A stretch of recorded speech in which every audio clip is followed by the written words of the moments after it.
আমাদের কৃষি মন্ত্রণালয়ের কৃষি বিপণন অধিদপ্তর এখানে আমাদের যে পার্টনার প্রকল্প আছে সেখানে আমাদের বিভিন্ন ফসলের উপর আমাদের ভ্যালু চেইন প্রমোশনাল বডি গঠন হচ্ছে। এর মধ্যে আলু একটা ফসল। সারা দেশে আমাদের এরকম প্রথমে আমাদের ইউনিয়ন পর্যায়ে হয়েছিল কমিটি, এরপর আমাদের উপজেলা পর্যায়ে, আজকে জাতীয় পর্যায়ে হচ্ছে ভ্যালু চেইন প্রমোশনাল বডি আলুর জন্য হচ্ছে। এই কমিটির গঠন হলে মূলত সারা দেশের 17টা আলু উৎপাদনকারী জেলা যেটা আছে সেখানে এই কমিটিগুলো হচ্ছে। সারা দেশে ভোটাররা আজকে ভোট দিচ্ছে, জাতীয় কমিটি একটা হবে। এরা আলু নিয়ে কাজ করবে। আমাদের দেশে যে আলু উৎপাদন হয় 1 কোটি টনেরও বেশি, মাঝে মাঝে দাম পায় না।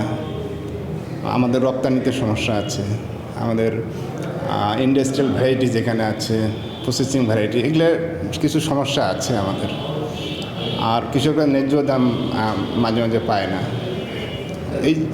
এই সমস্যাগুলো দূর করার জন্যে কৃষি বিপণন অধিদপ্তর পার্টনার প্রকল্প থেকে আমরা একটা কৃষকরা যাতে একটা সংগঠিত হতে পারে এই জন্যে আজকের নির্বাচনটা 13 সদস্য বিশিষ্ট একটা কমিটি গঠন হবে জাতীয় পর্যায়ে।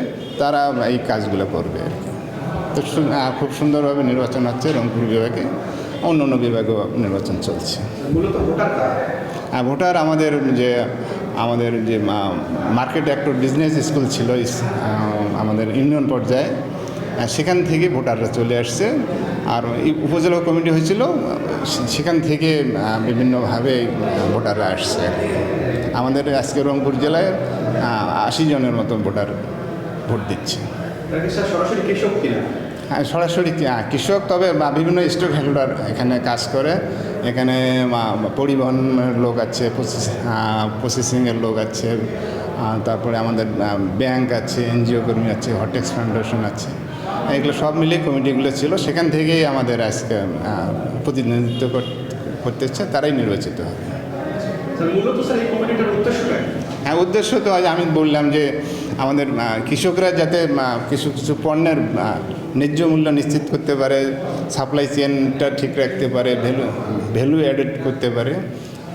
এই জন্য জাতীয় পর্যায়ে বা সারা দেশের সাথে যাতে যোগাযোগ করতে পারে, এমনকি রপ্তানির কাজেও যেন এরা কী পরামর্শ দেওয়া যায়, সরকারের সাথে এই জিনিসগুলো ডিল করবে তারা। তো আমরা আশা করি যে রংপুর অঞ্চলে যে ব্যাপক আলু হয়, এই কমিটির মাধ্যমে এর একটা সুষ্ঠু সমাধান হবে, কৃষকরা ন্যায্য মূল্য নিশ্চিত হবে।